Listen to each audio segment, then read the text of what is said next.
일단 공지사항이 이번 주 금요일에 쉽니다. 네, 쉬는 날이더라고요.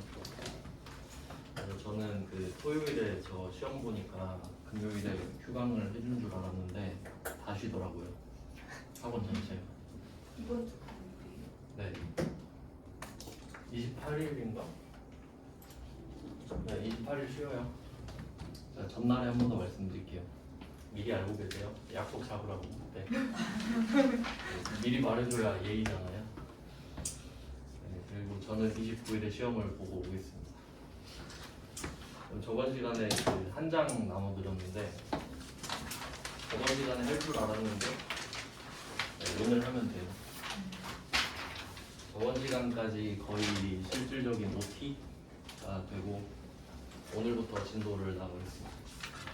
저번 시간에 했던 거 기억나세요? 그 유동자산 구분하는 거 영상은 업로드 해놨습니다. 그 금요일에 안 오셨던 분들은 보시고요. 그 나중에 그 이거 자료를 PDF도 올리려고 해요. 제가 그쪽을 잘 몰라가지고 하나씩 배우면서 올리고 있어가지고 그 자료도 그 딱 강의 수에 맞게 올려놓도록 하겠습니다. 일단 지금은 강의만 올리고 있어요. 지금 4강 올라가 있어요. 그 목금에서 4시간이잖아요. 1시간씩 끊어서 올리거든요. 필요에 맞게 보시면 됩니다.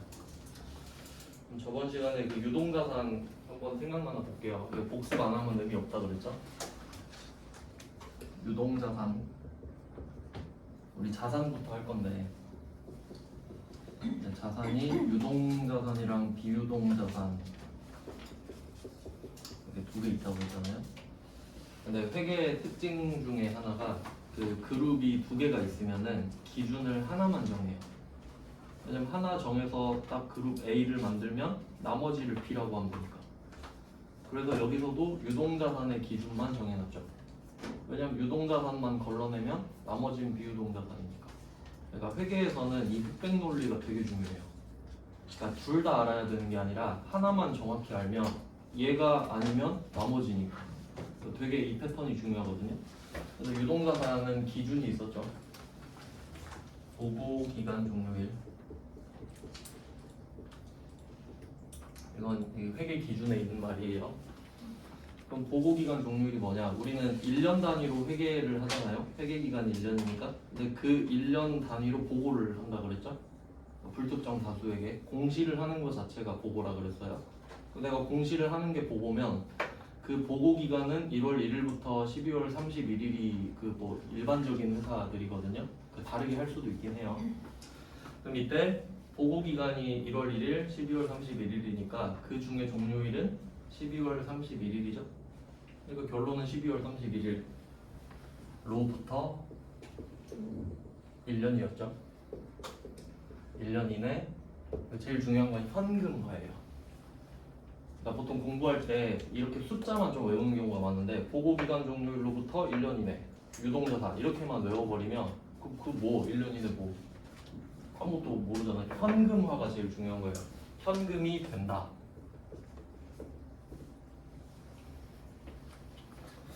네, 이렇게 되는 거죠. 현금화. 현금으로 바뀌느냐 1년 기다리면 바뀌냐 이거죠. 네, 뭐 기준은 이거였어요. 그래서 이게 책에 나와 있는 회계 기준에 나와 있는 말인데 요거를 좀 쉽게 바꿔야 된다고 했죠. 그래서 요거를 통틀어서 한마디로 딱 바꿨죠. 기억나세요? 내년까지 12월 31일로부터 1년 이내면 내년까지죠. 그래서 문제를 풀 때는 연도만 보면 되죠. 내년까지인지, 그러니까 지금이 22년이니까 내가 돈을 받을 수 있는 게 23년까지인지만 보면 되지. 월, 일도 필요 없죠. 왜냐면 내년까지면 다 유동자산이니까.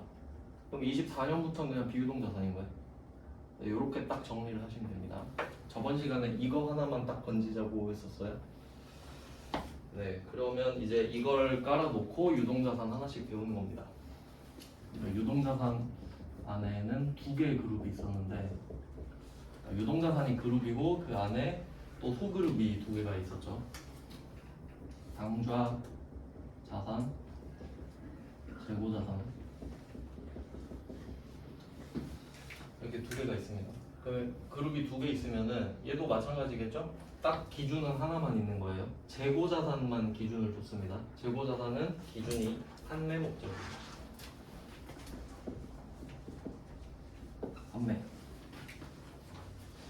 저번 시간에 제가 이것도 말씀드렸죠. 회계는 영어로 어카운팅이다. 어카운트는 계좌다. 은행 계좌. 그래서 통장 쪼개기를 하는 게 회계라 그랬잖아요. 그래서 통장 이름 정해주고 뭐 식비 통장, 용돈 통장 이렇게 정해주고 입금을 하면 그게 목적에 맞게 통장 쪼개기가 된 거잖아요. 그러니까 회계는 그 목적만 물어본다. 근데 이것도 결국 Y에 대한 대답이다. 이렇게 말씀드렸죠. 회계는 what 안 쓴다고. 그래서 이것도 재고자산 왜 갖고 있어? 팔려고 이렇게 대답이 되는 거죠. 뭐냐고 안 물어봐요. 그러니까 삼성전자한테 가가지고 야 그거 방금 만든 거 뭐야? 안 물어본다고. 갤럭시인지 안 궁금해. 그거 왜 만들었어? 물어보면 팔려고요. 그래 잘 팔아. 이게 끝이죠. 네, 이런 내용입니다. 그래서 재고자산은 목적이 판매로 확실한데 그러면 당좌자산은 유동자산 중에 재고자산이 아닌 것들이 돼버리는 거예요. 그러니까 유동자산의 범주를 먼저 알아야지. 그러니까 그 유동자산은 정확히 말하면 내가 이미 갖고 있는 것들. 내가 갖고 있는 건 당연히 자산이 맞죠? 근데 내가 아직 안 갖고 있는 것도 있잖아요. 근데 내년까지 현금화가 될 게 확실하대. 예를 들면 내가 철수한테 돈을 빌려줬는데 내년에 받기로 했어. 그럼 그런 것도 내년까지는 현금화가 되잖아요. 뭐 떼먹을 수도 있긴 하지만 일반적으로는. 그럼 그것도 유동자산에 포함시킨다 이거죠. 그러니까 내 거랑 내 거가 될 것 정도가 되는 거예요. 일단은 지금 좀 간략하게 요약을 하자면. 근데 그 유동자산 중에서도 판매 목적으로 갖고 있는 것들. 그러면 이 재고자산은 두 가지 의미가 있는 거죠. 팔아서 내년까지 현금화를 시키고 싶다. 왜냐면 삼성전자가 갤럭시를 만들어서 반드시 내년까지 판다는 보장은 없잖아요. 근데 그냥 팔고 싶겠지. 내년까지 빨리 팔고 싶으니까. 그러니까 요거는 약간 희망사항도 들어있는 겁니다. 그래서 얘는 두 가지가 숨어있는 거죠. 내년까지 현금화를 시킬 거다. 어떻게? 팔아서. 요 정도 엔드 조건이 돼버리는 거죠. 근데 이거는 두 번째 있으니까 당좌자산을 먼저 배우자. 그러니까 왜 당좌자산은 목적이 없는데 올라갔냐? 유동자산 중에 판매 목적인 걸 빼버리면 나머지가 전부 다 당좌자산이거든요. 그럼 당좌자산이 훨씬 많아요. 왜냐면 판매 목적이 아닌 것들도 많잖아요. 여러분 갖고 있는 것 중에 휴대폰 내가 쓸 목적이 뭐 그런 아닌 것들이 더 많잖아요. 근데 그 중에 현금이 있었던 거지. 그러니까 우리가 현금이 빨리 되는 순서부터 배우거든요. 그럼 가장 먼저 배워야 되는 게 현금이지. 현금이 되는 순서부터 배우는데 현금이 여기 앉아 있는 거야. 그럼 현금부터 배워야겠죠. 그럼 현금을 먼저 배워. 내가 갖고 있는 현금을 배우고 내일 받을 돈을 배우고 모레 받을 돈을 배우는 순서대로 쭉 가는 거예요. 현금화가 되는 순서로 배우니까. 그래서 1등이 현금. 그래서 그 계정 과목까지 저번에 설명을 드렸는데 회계에서는 계정 과목을 씁니다. 이 Y의 결과물인데요. 예시를 들었던 게 이 학원으로 예를 들었었죠. 뭐 학원의 책상, 의자, 컴퓨터 뭐 이런 것들이 있죠. 근데 얘네들은 what에 대한 대답이잖아요. 이거 뭐예요? 하면 이거 책상이에요. 이거 뭐예요? 하면 의자. 근데 안 궁금해. 회계에서는 우리가 삼성전자 주주면 삼성전자 책상 몇 개 있는지 안 궁금하죠. 안 궁금하니까 안 물어본다고. 그러면 아 이거 대충 뭉뚱그려가지고 비품이라고 하자. 대충 얼마치 샀는지만 말해줘라. 그럼 우린 그거 그 정도만 알면 되지. 책상 몇 개 있는지는 안 궁금한데 책상을 얼마치 샀는지는 궁금하잖아. 그러니까 이렇게 비품으로 요약을 했죠. 이게 계정 과목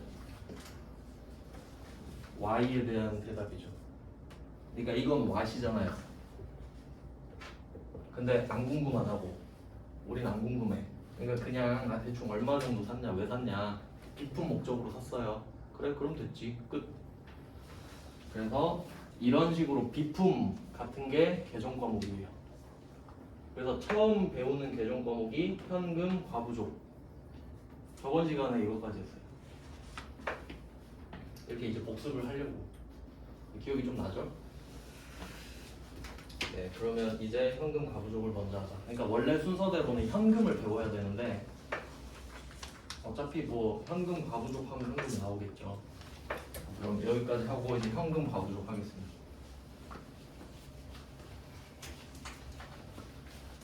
그리고 또 이제 전제를 또 깔고 가겠습니다. 현금부터 배울 건데 우리가 지금 하고 있는 재무회계예요. 재무회계. 그러니까 내가 돈을 얼마나 썼는지, 얼마나 벌었는지, 어떤 명분으로 뭐 돈이 들어오고 나갔는지 기록하는 게 재무회계거든요. 그러면 여기서 포인트는 기록이에요. 기록. 그러니까 이거를 공부한다고 생각하는 것보다는 가계부를 내가 진짜 쓴다 생각해볼게요. 가계부. 지갑 있고 가계부 있다고 하겠습니다. 안 써도 뭐 이해할 수 있죠? 가계부가 존재한다는 거 정도는. 그래서 내가 지갑에 10만 원 있거든요. 10만 원.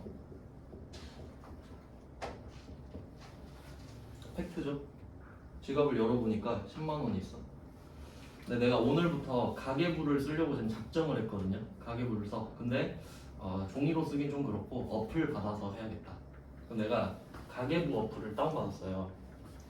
그럼 가계부 어플을 딱 다운받았는데 그럼 그 어플에 잔액이 얼마로 돼 있겠습니까? 어떻게 자동으로 뭐 해줘요? 받으면 그냥 빵원이지. 방금 받았으니까. 어플을 방금 다운받았어. 그럼 빵원 이렇게 돼 있겠죠. 근데 우리가 이걸 보고 기록할 거란 말이야. 기록한다 그랬잖아. 기록. 맞죠? 그래서 지갑에 있는 걸 보고 가계부에 적잖아요. 이게 순서죠? 근데 이걸 외우면 안 돼. 이해해야 되는 거죠, 이거. 그치, 이거 외우는 거 아니죠? 우리가 가계부에 있는 돈을 지갑에 벌어올 순 없잖아. 가계부에 1억 써놓고 1억 빨리 벌어와야겠다. 이건 안 되잖아요. 지갑에 있는 돈 보고 쓰는 거 맞지? 그래서 이렇게 순서대로 가는데 이해하실 땐 이렇게 가야 돼요. 가계부가 현금에 맞춘다 라고 생각해야 맞지. 가계부가 현금을 따라가줘야지. 그러니까 지갑을 보고 우리가 기록을 하는 건 맞는데 결과적으로 기록을 하는 이유가 가계부가 지갑을 따라가야 되니까잖아요. 그러니까 그 방향을 봐야 된다. 가계부가 지갑을 따라가겠다. 근데 이제 이런 걸 외우고 있으면 안 된다는 거예요. 맞죠? 이거예요. 그러면 우리가 가계부가 빵원이잖아요. 그럼 어플에서 금액을 내 맘대로 조절할 수 있잖아요. 그럼 어플 들어가서 플러스 10만 원 하면 되잖아. 장부는 내 맘이니까. 근데 지갑의 현금은 내 맘이 아니지. 그러니까 이걸 내 맘대로 할 수 있으니까 얘를 조절하는 거라고. 자, 그럼 이렇게 되면은 이 지갑이 시제예요. 현금 시제. 회사로 이제 바꾸는 거야. 현금 시제. 그리고 가계부는 장부. 가계부도 장부 맞죠? 용어가 이렇게 바뀐다고. 근데 개념은 똑같잖아. 장부 하나 있고 지갑 하나 냅두고. 그럼 지갑 보고 계속 가계부를 조절하는 거야. 그럼 지갑에 있는 돈은 건들면 안 돼요. 그냥 보기만 하는 거야. 얼마 있네? 그럼 가계부 맞나? 맞으면 냅두고 안 맞으면 맞춰야지. 그러니까 정상적인 상황은 이 두 개가 맞아야 되잖아요. 이 맞아야 정상 아닙니까? 그냥 보고 적었으니까. 근데 이제 아시겠지만 돈이 절대 안 맞아요. 돈이 안 맞다. 그러면 어떡하냐? 가계부가 지갑을 따라간다. 장부가 시제를 따라간다. 요거를 기억하셔야 돼요. 그러면 우리가 해야 될 거는 가계부에 플러스 10만 원 하는 거죠. 이거 할 거라고 이거. 지금 현재 이 상황은 장부에 있는 현금이 부족한 상황이잖아. 그럼 현금 부족인 거야.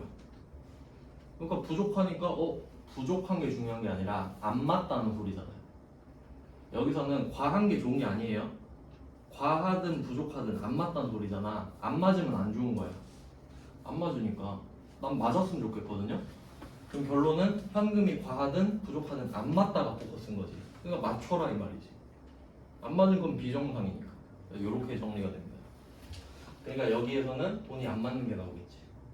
한번 해볼게요. 1번 9월 15일이네요. 이제 풀어볼게요. 저번 시간에 드렸던 프린트예요. 그러면 일단 문제를 보는 요령은 그 날짜가 나오는데요. 일단 제일 중요한 거는 12월 31일이냐 아니냐를 구분하는 게 제일 중요해요. 왜냐면 12월 31일은 중요한 날이야. 근데 아니면 별로 안 중요하거든요. 그럼 9월 15일을 보면서 안 중요하다. 끝. 12월 31일 아니네. 그러면 현금 시제를 확인할게요. 지갑을 열어본 거지. 근데 장부 잔액보다 실제 현금 잔고가 8만 원 더 많이 있다.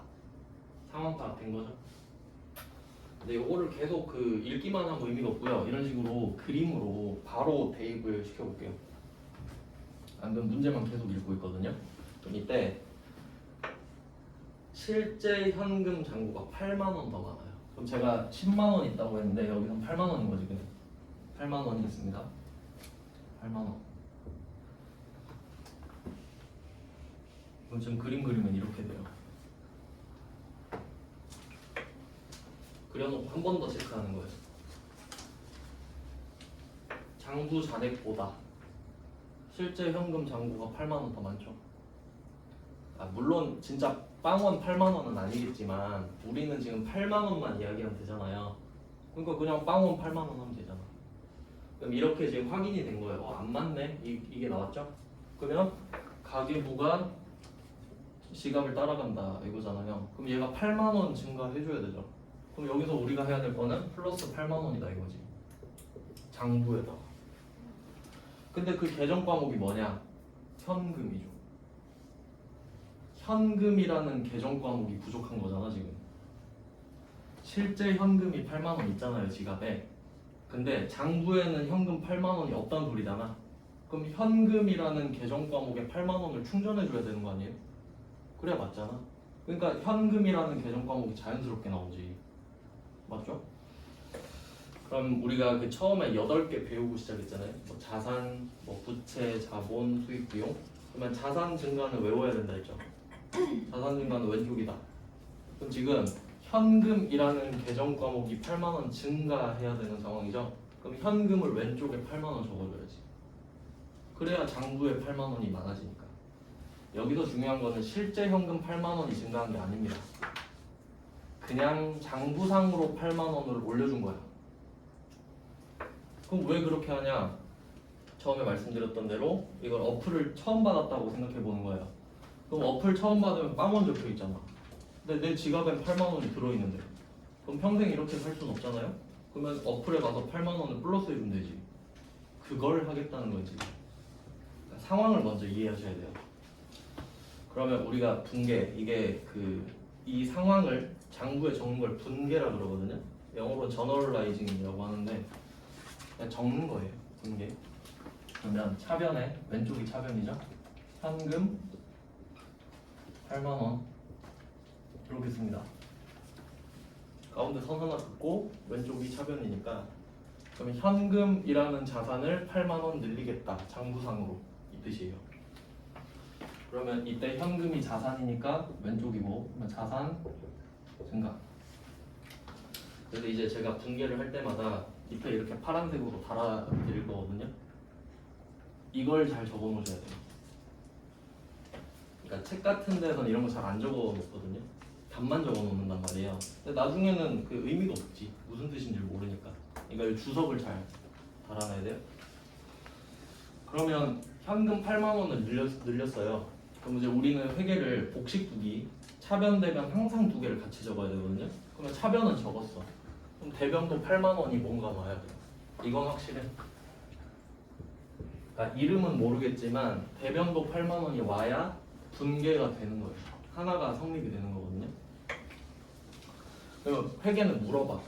현금 장부에서 현금 8만 원을 늘리겠다. 그러니까 그럼 어떤 명분으로 늘릴 거냐? 왜 늘었냐 이런 거지. 그래서 보통 많이 오는 거는 우리가 제조회사라고 했잖아요. 제품 매출이 주로 와요. 그러니까 내가 8만 원짜리 제품을 팔아서 현금이 들어왔습니다. 이런 식으로 적어주는 게 일반적이거든요. 근데 우리 지금 아무것도 안 했어요. 근데 돈 안 맞네. 맞춰야겠네. 그거 왜 8만 원 올렸어? 하니까 지금 장부가 안 맞아서요. 맞추려고요. 이 말이죠. 안 맞다 이 말이 현금 과부족. 그러니까 이 계정 과목이 현금 과부족인데 그냥 직역을 하면 현금이 과하다, 부족하다라는 뜻이잖아요. 근데 숨어있는 의미를 봐야지. 이 계정 과목이 왜 있냐? 안 맞아서. 그러니까 그냥 안 맞다라는 뜻이에요. 그러니까 지금 많은지 부족한지 찾는 게 중요한 게 아니란 소리예요. 안 맞네? 안 맞으면 이게 나오겠구나. 그럼 이때 오른쪽은 현금 과부족이에요. 안 맞아서 맞출 겁니다 이 뜻이거든.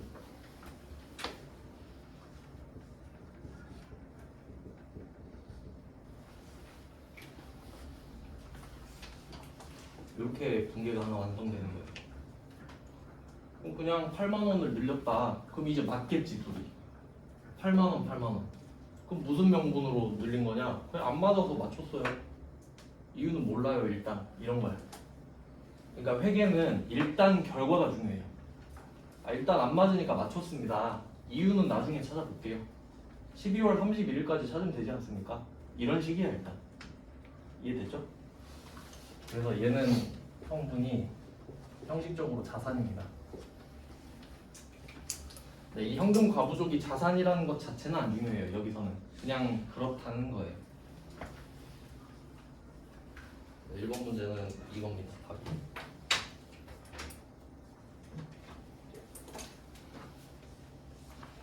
근데 이 1번 문제는 이런 식으로는 잘 안 나와요. 이제 2번으로 한번 가볼게요. 그 말씀드렸죠. 이거 답은 그 블로그에 다 있습니다. 그 답만 확인하고 싶을 때는 블로그 보시면 되고, 무슨 말인지 설명 듣고 싶으면 유튜브 보고 그렇게 하시면 돼요. 그럼 2번 12월 1일이에요. 그럼 얘도 뭐 그렇게 중요하진 않네? 요 느낌을 일단 받은데요.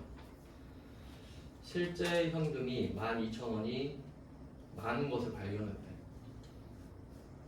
근데 여기서는 좀 말이 다른 게 현금 과부족으로 회계 처리한 것이라고 돼 있죠. 이미 했단 소리예요. 12월 1일에 이렇게 했다고. 지금 하란 소리가 아닌 거지. 그럼 오늘은 뭐냐? 오늘은 기말입니다. 기말에 표시를 잘 해놔야겠죠. 그러니까 이게 뭐 어느 과목이나 그런데 제가 지금 하고 있는 과목이 커말, 회계 이런 거거든요. 근데 보통은 막 어려워하는 이유가 과목 자체가 어려운 게 아니라 그냥 독해력이 부족해서 그래요. 그러니까 읽었는데 무슨 말인지 잘 모르는 거지. 좀 그거는 이 과목에 대한 이해도가 아니라 그냥 문해력이 좀 부족한 경우예요. 그러니까 연습을 좀 해야 됩니다. 체계적으로. 그럼 이제 내용을 한번 보면은 12월 1일에 안 맞은 걸 발견했었던 거지. 그래서 안 맞네 하고 이런 조치를 취해 놓은 거예요. 12월 1일에. 근데 그 뒤에 기말까지 파악할 수 없다라고 나왔으면은 오늘이 정황상 기말이죠. 그래서 오늘까지 못 찾았는데 어떡할까요? 그러면 이제 문제가 되는 거야. 12월 31일은 중요한 날이죠. 보고해야 되는데 그러면 여러분 같으면 상식적으로 생각해봐요. 여러분이 삼성전자 주주예요. 근데 장부를 딱 까봤는데 현금 과부족 12억 써있어. 그럼 보고 이 새끼들은 12억을 왜 못 맞추는 거야? 이 생각하겠죠. 12억이 안 맞대.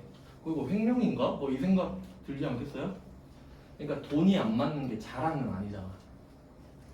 그러니까 12월 31일 전까지는 보고를 안 하니까 그냥 내가 알고 있을 용도로 적어놓는 건 괜찮아요. 그냥 언젠간 찾아야지 이 정도 느낌인 거야. 근데 그냥 그대로 보고해버린 거야. 근데 만약에 이런 건 어떨까? 그 현금 과부족 12억이 아니라 그냥 잡손실이라는 계정 과목이 있거든요. 잡손실. 그냥 돈이 안 맞다는 소리예요. 그러면 현금 과부족보다는 잡손실이 낫지 않을까? 그냥 뭐 잡비용으로 썼어요 이 정도가 낫잖아요. 안 맞다보다는. 그러니까 수습을 좀 해줘야 된다고. 더 덜 바보 같아 보이기 위해. 그러니까 현금 과부족은 12월 31일에 있으면 안 돼요. 이게 포인트인 거야. 이해되셨죠? 그러니까 일단 스토리를 이해하셔야 돼. 그러니까 현금 과부족은 돈이 안 맞다는 뜻이야. 근데 이건 해결을 해야 되는 거지. 왜 안 맞는지. 근데 해결을 못 할 수도 있잖아요. 그러면 이걸 냅두면 안 된다는 소리야. 그래서 이 현금 과부족의 특징을 또 따로 적어볼게요. 현금 과부족의 특징. 얘를 이런 계정 과목을 임시 계정이라고 해요. 임시로 쓴다.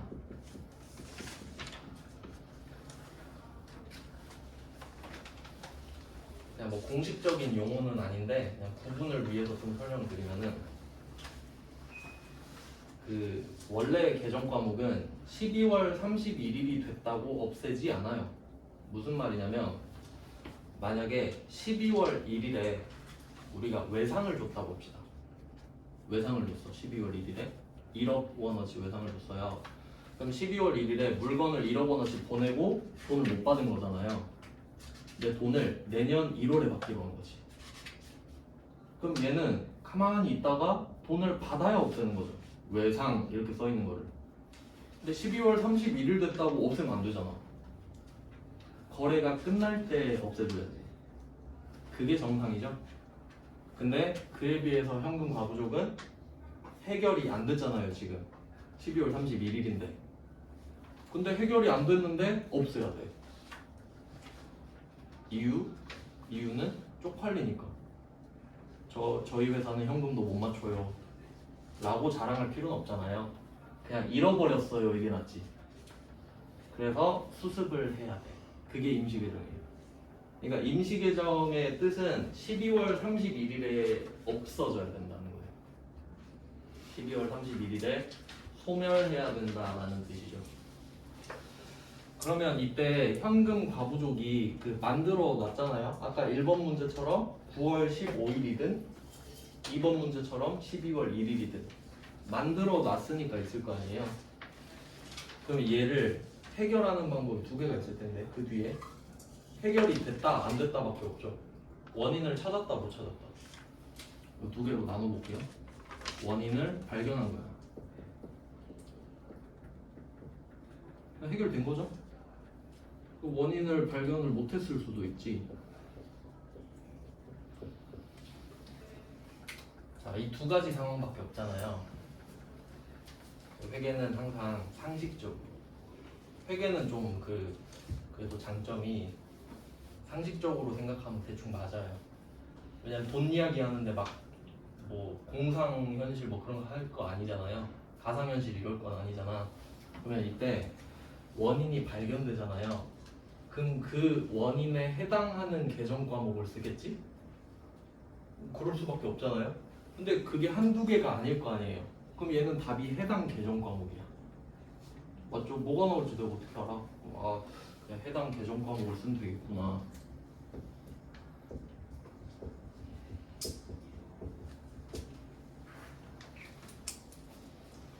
얘는 스펙트럼이 너무 넓은 거야. 뭐가 나올지 모르니까. 근데 그에 비해서 원인이 발견이 안 된 거죠. 그럼 얘는 해당 계정 과목이 없잖아요. 그럼 얘는 규칙을 정해놨겠지. 원인을 못 찾았는데 없애야 되잖아. 그럼 회계 기준에 정해놨을 거 아니에요. 못 찾아도 없애라. 그럼 우리가 물어볼 거 아니야. 아, 어떻게 없애요? 내가 정해줄게. 매뉴얼대로 해.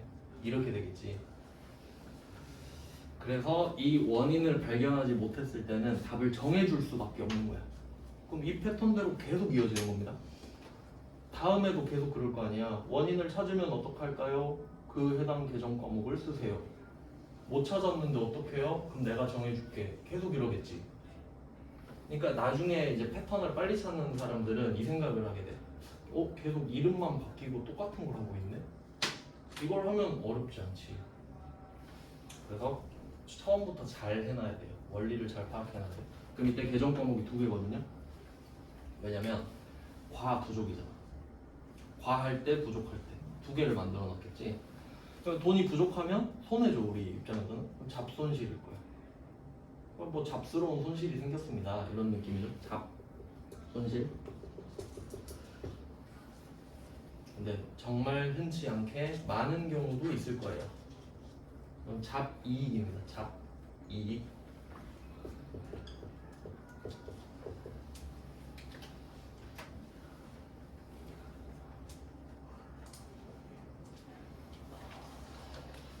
그래서 결론은 이 임시계정은 12월 31일이 제3날이에요. 그러면 이거 가지고 상황을 3개를 한번 생각해 볼게요. 그럼 현금 과부족이 있다는 전제 하에, 그럼 옛날에 장부를 보다가 돈이 안 맞네. 그럼 현금 과부족 이렇게 쓴 적이 있다는 전제 하에, 이건 전제예요. 그 뒤에 3가지 사건이 일어날 수 있거든요. 첫 번째, 원인을 발견했는데 그 다음날 발견한 거야. 현금 과부족 쓴 다음날에. 그러면 그 날에 없애주면 되겠지.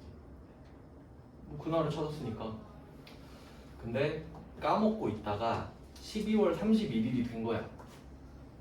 그럼 이제 허겁지겁 발등에 불 떨어졌죠? 어떡하지? 보고해야 되는데 근데 그날 찾은 거지. 12월 31일에. 그럴 수도 있죠? 그럼 12월 31일에 해당 계정 과목을 쓰겠죠. 그러니까 원인을 찾는 건 2가지인 거야. 12월 31일 또는 아닌 날. 확인하는 날짜가 될 테니까. 근데 그에 비해서 원인을 발견하지 못한 건 하나밖에 없겠지. 12월 31일밖에 없겠지. 12월 30일이 됐는데도 못 찾는 거일 거 아니에요. 그러니까 뭐 그냥 그렇겠구나라고 생각하면 되는 거죠. 외우는 게 아니라 그냥 들어보니 그렇네. 아주 상식적인 일이 일어나고 있는 거죠. 자, 그럼 이제 2번 문제 풀어볼게요. 그럼 얘는 분계가 2개 나오겠죠. 2번 문제는 12월 1일 거 하나 나오고 12월 31일 것도 하나 나올 거 아니에요. 맞죠? 2개가 나온다는 건 아셨죠? 근데 답은 12월 31일 거예요. 왜냐면 12월 1일 거는 내가 12월 1일에 해놨거든요. 근데 그걸 또 할 필요는 없잖아 오늘. 그런 상황을 이해하는 능력이 중요한 거예요. 근데 지금은 제가 상황 이해를 돕기 위해서 2개를 쓰겠지만 답은 1개라는 소리죠. 그러면 그때 당시 그 상황을 파악해 볼게요. 12월 1일에 장부보다 현금이 12,000원 많았거든요.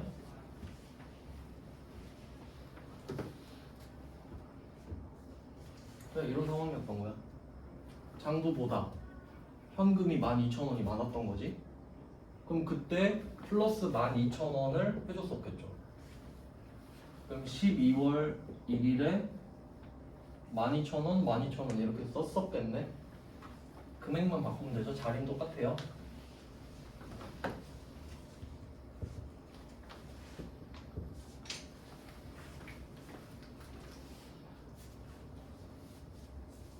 이게 12월 1일에 우리가 이미 했던 거예요.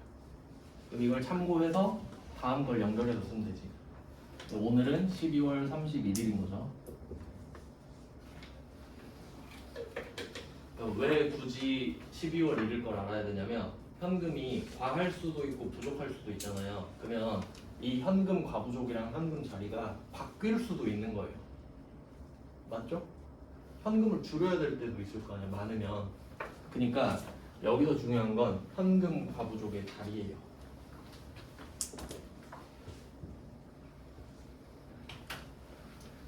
(12월 1일) 당시에 현금 과부족이 대변에 있는 상태로 끝났죠? 근데 얘를 없애야 된다며. 그럼 얘를 없애려면 똑같은 걸 반대 자리에 적어줘요. 그러니까 약분이 되는 거야. 대변에 하나, 차변에 하나 있으면 둘 다 날라가요. 그러면 현금 과부족이 대변에 있다는 걸 알아야 차변으로 써서 없애주지. 근데 만약에 결과물이 차변에 끝났을 수도 있잖아요. 그럼 대변에 써야 되는 거야. 그러니까 이 현금 과부족은 순서가 현금을 먼저 써주는 게 맞죠? 현금을 늘릴 거냐 줄일 거냐가 첫 번째잖아요. 그럼 그걸로 현금 자리가 결정이 돼요. 그러면 당연히 반대편은 현금 과부족 자리가 되죠. 이렇게 찾는 게 제일 좋아요. 그러니까 좀 약간 비효율적인 공부 방법은 현금이 과한지 부족한지를 찾아내서 자리를 찾는 건데 그건 공부 처음 할 땐 좋진 않아요. 지금 그냥 안 맞다 정도로 인식하는 게 그것도 어렵거든요. 그래서 그냥 현금 맞추고 반대편이 현금 과부족이다. 이게 훨씬 현실적이에요. 나중엔 이해가 되거든 어차피. 자 그럼 이렇게 하면은 대변에 있는 현금 과부족을 없앨 거잖아요. 그러면 3번은 차변의 현금 과부족이 되는 거지. 저절로. 그럼 현금 과부족이 차변에 있었다면 대변에 쓰는 게 3번이겠죠. 이렇게 이어진다고요. 무조건 반대가 돼야 되니까. 그러면 현금 과부족을 차변에 써주면 되겠죠.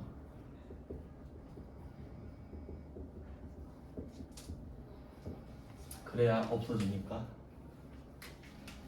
그럼 얘는 성격이 형식적으로 자산입니다. 별로 의미는 없어요.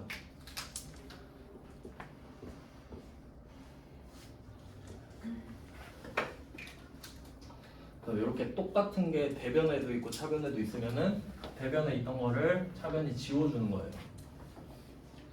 그럼 이제 장부에서 사라지는 거지. 저 돈 안 맞아요 이거는. 그럼 이제 남들은 모르는 거예요. 없애버렸기 때문에. 그럼 우리만 알고 있다가 없앴다 이런 느낌이죠. 그러면 이제 왜 현금 과부족을 없앴냐 하니까 원인은 모르지만 못 찾았어요 이거잖아. 원인을 발견하지 못했잖아요. 그럼 이때 잡손실 잡이익이라고 매뉴얼이 써있죠? 그럼 이름 보면은 잡손실은 그냥 없어진 거잖아요. 잡이익은 그냥 생긴 거고. 그래서 성격이 잡손실은 비용, 잡이익은 수익 이란 말이에요.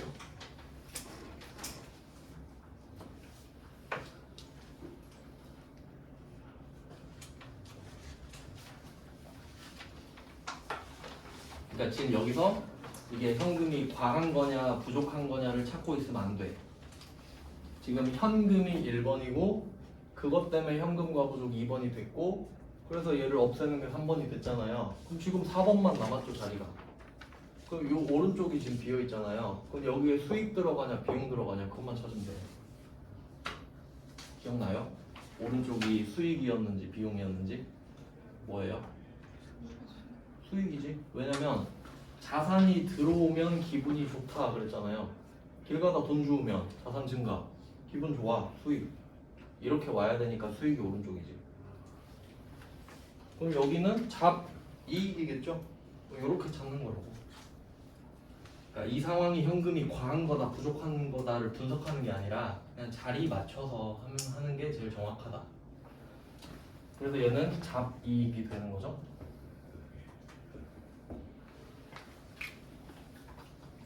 성격 수익.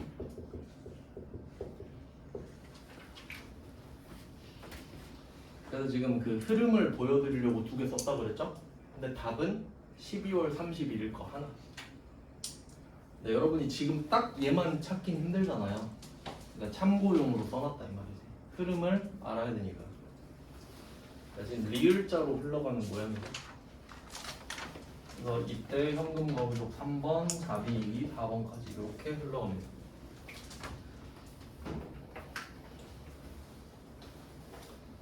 그래서 12월 1일 거는 이미 해놨다는 거 이해하셔야 돼요. 원래 이거 처음에 엄청 많이 물어보거든요. 그럼 둘 다 적어야 되나요? 12월 1일 건 이미 돼 있지. 그거 보고 판단하는 겁니다. 그래서 보통은 그 1번 문제 유형보다는 2번 문제 유형을 많이 내지 않겠습니까? 두 문제 같은 한 문제잖아요. 1번은 너무 쉽잖아. 그래서 2번이 이 현금 과부족의 그냥 클래식이라고 보면 돼요. 그냥 딱 스탠다드. 아 현금 과부족 내면 이렇게 내는 게 좋겠군. 그러니까 요걸 완벽하게 분석하시면 되는 거지. 문제마다 대표 문제 하나씩 정해놓으면 좋잖아요. 그 다음에 3번 한번 볼게요. 3번은 굉장히 현실적인 문제입니다. 그러니까 수험용이 아니라 실무에서 있을 법한. 3번 문제 한번 보시면은 되게 성의가 없죠. 해석해볼까요? 기말 12월 31일이죠? 결산일 12월 31일이죠? 좀 같은 말 2번 하고 있네. 엄청 강조하고 싶은가 봐요. 기말 결산일 현재. 왜냐면 이게 결산이 사실 12월 31일이긴 한데 한 달마다 그 내적으로 결산을 할 수도 있고 그 큰 대기업들은 분기마다 결산도 하거든요. 그러니까 얘는 12월 31일 결산을 강조하는 거예요, 그냥. 총 결산이다 이 말이죠. 그리고 현재 현금 과부족 계정 이렇게 돼 있죠. 그리고 이제 하다 보면은 은근히 헷갈리는 게 뭐냐면 현금 과부족이라고 좀 돼 있잖아요.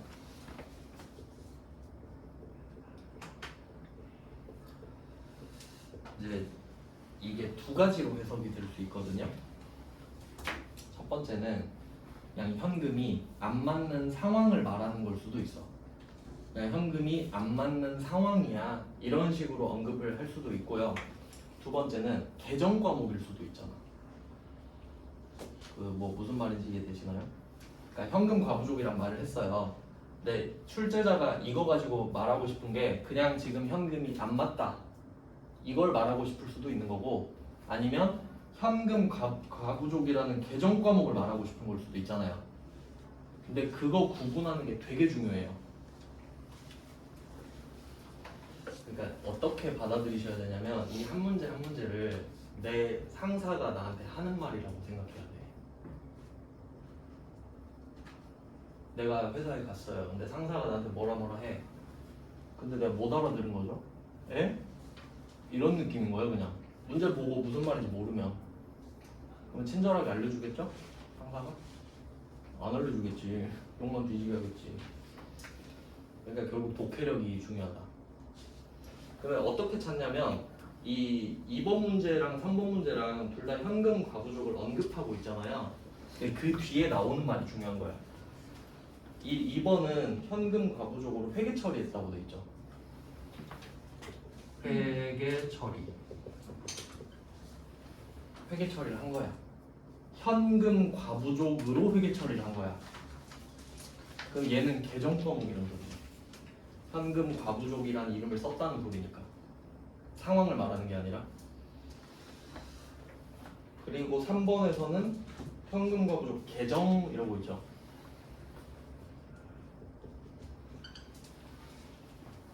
이런 뉘앙스가 나오면 얘는 계정 과목이에요. 그리고 한 개 미리 더 알려드리면 계상이라는 말도 나오거든요. 계상. 그러니까 이 세 개가 많이 나올 거예요. 그럼 여러분은 이거를 기억해 두셨다가 이 말이 나오면 이건 계정 과목이구나. 이걸 쓰면 되는 거야. 지금 별로 와닿지 않으실 텐데 제 예시를 하나 드릴 거예요. 일단 계상은 회계 처리해서 장부에 올린다는 소리야. 상자가 윗상자인데 그 상이 위라는 뜻이잖아요. 근데 올린다는 뜻도 있어요. 그 상장이라는 말이 있는데 회사를 시장에 올린다는 소리거든요. 상장이. 그래서 요 세 개의 단어를 알고 계시고, 이걸 왜 알려드리냐면 미리 좀 그 길을 잡아드리는 건데 나중에 보면은 이런 게 나와요. 뭐 장기 대여금 이렇게 문제를 냈다고 할게요. 장기 대여금. 그럼 이때 장기는 긴 기간을 말하죠. 그러니까 이 장기가 비유동이거든요. 그러니까 단기가 유동이고 장기가 비유동이야. 이게 회계에서 쓰는 말이에요. 그러면 장기는 내년까지는 아니다 이 말이지. 내후년부터. 그리고 대여금은 빌려준 돈이란 말이에요. 그럼 이것만 갖고 상황을 유추할 수 있어야 돼. 그럼 내가 돈을 빌려준 거야 일단. 일단 돈을 줬어 누구한테. 근데 돈을 내후년 이후에 받아. 이 정도는 유추할 수 있어야 돼요. 근데 문제에서 이렇게 낸다. 장기 대여금이 있는데 외화 장기 대여금이다 이래요. 이렇게 같이 써버린다니까? 그럼 이게 무슨 뜻이냐? 장기 대여금은 돈을 빌려줬는데 나중에 받아요 이 말이죠? 근데 외화가 붙었어. 외화는 외국 화폐죠. 근데 둘 다 계정 과목이 있다. 실제로 있어요. 근데 문제에서 이 말도 쓰고 이 말도 쓴 거야. 그럼 내가 계정 과목 어떻게 파악해요? 이걸로 찾아야 된다고. 이런 식으로네. 미국의 ABC 회사한테 외화 장기 대여금이 있다 이렇게 말을 하는 거야. 근데 장기 대여금으로 회계 처리했다 이렇게 말한다고. 이해돼요? 그 외화 장기 대여금은 상황을 말한 거지. 그냥 외국 화폐로 빌려준 돈이 있거든 이 말이잖아. 근데 이게 계정 과목으로 썼다는 소리는 아니잖아. 왜냐면 장기 대여금으로 회계 처리했다 이렇게 말을 했으니까. 알겠죠?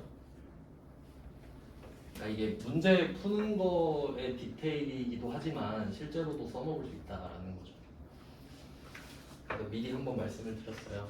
그러니까 이런 힌트들을 알고 있으면 마음이 편하다 이 말이지. 그냥 확실하니까. 그래서 저는 이런 걸로 좀 마음이 편한 게 중요하다고 생각하거든요. 그러면 3번 문제는 우리가 여기서 풀 수 있는지 한번 생각해봐요. 못 풀어요. 근데 실제로 그럴걸? 상사가 나한테 야 지금 현금 거부족 해라 이렇겠지. 와가지고 구구절절 그때 당시에 12,000원이 많았었거든. 그래서 내가 현금 거부족으로 해놨었어. 지금 알아서 해? 이럴 것 같아? 야 확인해서 해 이러겠지. 그럼 우리가 실제로 해야 되는 건 조회예요. 조회를 해야겠지. 그래서 이 3번 문제는 그냥 조회 이렇게 써놓으세요. 아직 안 배웠으니까 조회를 해야 풀 수 있는 거야. 그러면 이런 문제는 난이도가 더 올라간 거죠. 조회를 하고 나서 그 결과값으로 판단하는 것까지 들어가니까. 근데 이게 실무에서는 그럴 거 아니에요 원래. 그래서 지금 풀진 않지만 그냥 아 이게 현실이겠구나를 그냥 미리 한번 생각해 보시라고 넣어놓은 거예요. 나중에 같이 풀어보겠습니다. 일단 이렇게 해놓고 좀 쉬다가 4번부터 같이 볼게요.